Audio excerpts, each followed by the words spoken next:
Welcome to D6. This is professor Vinod Kumar. Congress గూటికి వాళ్ళ కవిత రాయభార ప్రయత్నాలు చేస్తుందనేది ఇవాళ మనకు ఈ హెడ్లైన్స్లో కనబడుతుంది వార్త. ఏ పార్టీ అయితే తెలంగాణకు మొదటి ద్రోహిగా వాళ్ళ తండ్రి ప్రకటించాడు, ఏ పార్టీ అయితే ఈ తెలంగాణ ప్రజల్ని ఇప్పటిదాకా తెలంగాణ ఇస్తానని ద్రోహం చేసిన పార్టీ ఉందో, తెలంగాణ 2009లో ప్రకటించి వెనుకపోయి 1200 పైగా విద్యార్థుల మరణానికి కారణమైందో, ఏ పార్టీ అయితే తెలంగాణలో బీటు ఏదైతే తెలంగాణ నీళ్లు నిధుల నియామకాలకు తెలంగాణ ప్రజలకు దక్కకుండా చేసిందో, ఏ పార్టీ అయితే ఇవాళ మొదటి నుండి తెలంగాణకు ద్రోహం చేసిందని ఇవాళ కేసీఆర్ విమర్శించాడు, ఆ పార్టీలోకి నేను పోతానని చెప్పేసి కవిత రాయబారాలు చేయడం అంటే ఒక రకంగా ఇది ఆమెకు ఆత్మహత్య సదృశ్యమైంది. ఆమె అందులోకి పోయినా ఆమెకు దక్కేది పెద్దగా ఏమి ఉండదు, ఒరిగేది పెద్దగా ఏమి ఉండదు. ఎంతోమంది హేమీలు, డి శ్రీనివాస్ లాంటి వాళ్ళు, కేశవరావు లాంటి వాళ్ళు, అలాగే పిసిసి ప్రెసిడెంట్గా పనిచేసిన హనుమంతరావు లాంటి వాళ్ళు, వాళ్ళకే ఏం దిక్కు దివానా లేదు. అలాగే ఇవాళ బీఆర్ఎస్లో ఉన్న మన ఆయన మాజీ MLA PCC president Ponnala Lakshmi లాంటి వాళ్ళే పెద్ద ఊడిగం చేసి కాంగ్రెస్ పార్టీలో చేస్తే వాళ్ళకు ఒరిగింది ఏం లేదు. ఏదో మంత్రి పదవులు, ఏదో వాళ్ళ కుటుంబం బాగుండడం తప్ప. మరి అట్లాంటి సిచ్యువేషన్స్లో ఇవాళ కవిత గారికి గతంలో మంత్రివర్గంలో స్థానం ఇవ్వకుండా 2 సార్లు అధికారంలోకి వచ్చినా కూడా కూతురికి అవకాశాలు ఇవ్వకుండా కొడుకును మాత్రమే ప్రోత్సహించిన తండ్రి కేసీఆర్ గారిని మీద తిరుగుబాటు చేయడానికి కవిత సిద్ధమైంది. లింగ వివక్షత బీఆర్ఎస్లో ఉంది.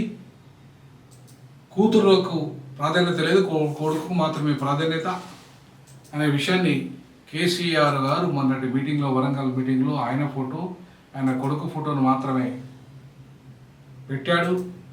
వాళ్ళు మాత్రమే లీడ్ తీసుకున్నారు. తన కూతురు ఎక్కడ ప్రస్తావన లేదు. మరి తెలంగాణ జాగృతి పేరు మీద ఇవాళ ఒక రకంగా ఒక బలమైన శక్తిగా మారిన కవితను ఇవాళ బిడ్డ అయినందుకు, కూతురైనందుకు మనవాద వ్యవస్థలో బిడ్డకు ప్రాధాన్యత లేదు. తండ్రి చచ్చిపోతే కొరివి పెట్టేది కొడుకే, తల కొరివి పెట్టేది కొడుకే. కాబట్టి కొడుకుకే అత్యంత ప్రాధాన్యత ఇస్తున్న కేసీఆర్ గారు ఒక రకంగా మనవాదాన్ని అద్భుతంగా ఇవాళ తన రాజకీయ పార్టీలో అనుసరిస్తున్న వ్యక్తిగా కూడా చూడవచ్చు. కవిత ఏదైతే సామాజిక తెలంగాణ అని అప్పుడప్పుడు మాట్లాడుతుందో, మరి ఆ సామాజిక తెలంగాణ అంశం గురించి కొట్లాడచ్చు కదా. ఇలా సామాజిక తెలంగాణ కాంగ్రెస్తో సాధ్యమవుతుందా? కవిత గారు మీరు ఎట్లా పోతారు? నాకు సామాజిక తెలంగాణ అన్న మీరు కాంగ్రెస్తో సాధ్యమవుతుందని పోతారా?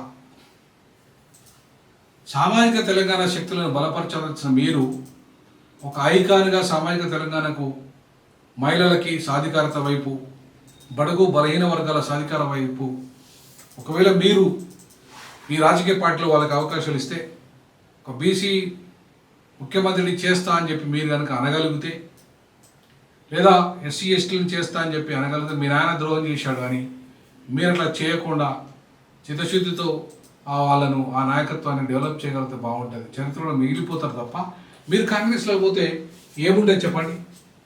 కాంగ్రెస్లోకి పోతే మీకు రిక్త హస్తమే. కవిత గారికి మిగులుతుంది తప్ప ఒరిగేదేమి లేదు. ఇవాళ సామాజిక తెలంగాణ కాంగ్రెస్తో సాధ్యమా? మరి కానప్పుడు మీరు ఎట్లా పోతారు?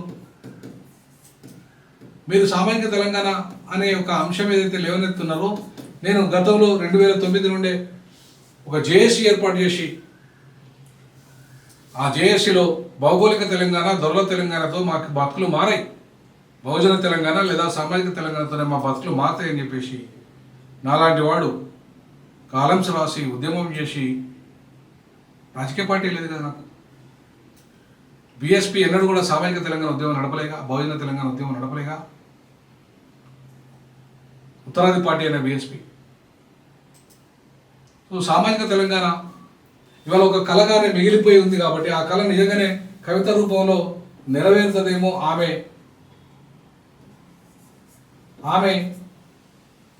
ఆ దిశగా అడుగులు వేస్తుందేమో అని చెప్పేసి నేను కూడా అనుకున్నాను.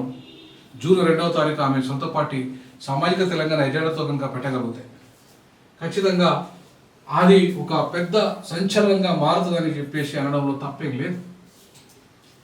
ఇవాళ బీజేపీ ఒక ప్రత్యామ్నాయ రాజకీయ శక్తిగా వస్తుంది, కానీ దానివల్ల కూడా సామాజిక తెలంగాణ ఏర్పడుతుందని అనుకో. ఎందుకంటే బీసీ ముఖ్యమంత్రి అని చెప్పి అన్న పార్టీ కనీసం బీజేఎల్పీ లీడర్గా కూడా బీసీని చేయలేదు. ఆ పార్టీ ఇక్కడ కూడా బీసీలకు సముచిత స్థానం లేదు. ఈటల రాజేంద్ర అధ్యక్ష పదవి కోసం కొట్టు మిట్టాడుతున్న ఇంతవరకు ఆయనకు ఆ పార్టీ పగ్గాలు అప్పచెప్పలేదు. కాబట్టి బీజేపీకి చిత్తశుద్ధి సామాజిక తెలంగాణ పట్ల ఉన్నదని చెప్పడానికి కూడా మనకు ఆధారాలు కనపడతలేవు. ఆ క్రమంలో ఇవాళ సామాజిక తెలంగాణ అన్న కవిత గారు ఒక గ్యాప్ ఉందనే విషయాన్ని గమనించే వారు సామాజిక తెలంగాణ అంటున్నారు. నిజంగానే సామాజిక తెలంగాణ సాధ్యమైతే కవిత గారు కనుక బలంగా ముందుకు రాగలిగితే, అట్లాంటి శక్తులను కనుక సపోర్ట్ చేయగలిగితే, మాలాంటి శక్తులను కనుక సపోర్ట్ చేయగలిగితే ఖచ్చితంగా ఆ దిశగా అడుగులు పడతాయి. ఎందుకంటే మేము ఇలా పొలిటికల్ జస్టిస్ ఫ్రంట్ ఒకటి సామాజిక తెలంగాణ లక్ష్యంగా పొలిటికల్ జస్టిస్ ఫ్రంట్ ఒకటి త్వరలోనే ఆవిర్భావం కాబోతున్నది. నిజంగానే మా ఫ్రంట్ ఒకవేళ సామాజిక తెలంగాణ అంటే కవిత గారితో పొత్తు పెట్టుకుంటుంది, కవిత గారితో చర్చిస్తుంది. మరి ఆ దిశగా కవిత గారు అడుగులు వేస్తుందని అనుకుంటున్నాను నేనైతే. కానీ అట్లా కాకుండా పోయి కాంగ్రెస్లో కలిస్తే సామాజిక తెలంగాణ ఎట్లా సాధ్యమవుతుందో మన కవిత గారికి చెప్పాలి. కాంగ్రెస్లో ఇప్పటిదాకా ఇచ్చిన కార్పొరేషన్లు ఎవరికి ఇచ్చారు?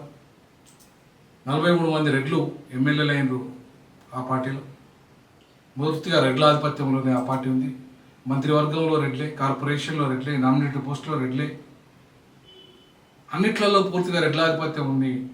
5% జనాభా ఉన్న రెడ్లు 50%కి పైగా ఇప్పటికీ అవకాశాలు పొందగలిగినారు. అంటే చూడండి, వాళ్ళ జనాభా కంటే 8 రెట్లు వాళ్ళు అవకాశాలు పొందారు. మరి అట్లాంటి పార్టీ సామాజిక తెలంగాణ ఎట్లా తీసుకొస్తుంది? సామాజిక తెలంగాణ ఎలా సాధ్యమవుతుంది ఆ పార్టీ ద్వారా? సో ఆ పార్టీలో మీరు జాయిన్ అయితే ఉపయోగం ఏముంది? ఒకవేళ ఇస్తే మీకు ఏమైనా మంత్రి ఇస్తారేమో మీరు వస్తే. కానీ మీరు మంత్రివర్గం కాంగ్రెస్లో చేసినంత మాత్రాన ప్రజలకు ఏమరుగుతుంది? జూపల్లి కృష్ణారావు ఆల్రెడీ ఉన్నాడు అక్కడ, మీ సామాజిక వర్గం మంత్రిగా. మీరు మంత్రి అవుతారు. బట్ ఏమవుతుంది? ఒక సామాజిక తెలంగాణ ఎజెండాతో మీరు పార్టీ పెట్టి ప్రజలకు పోతే మీరు ఒక ఐకాన్గా మిగులుతారు. అంతేగాని మీరు కాంగ్రెస్లో పోతే మీకు ఒరిగేదేం లేదు.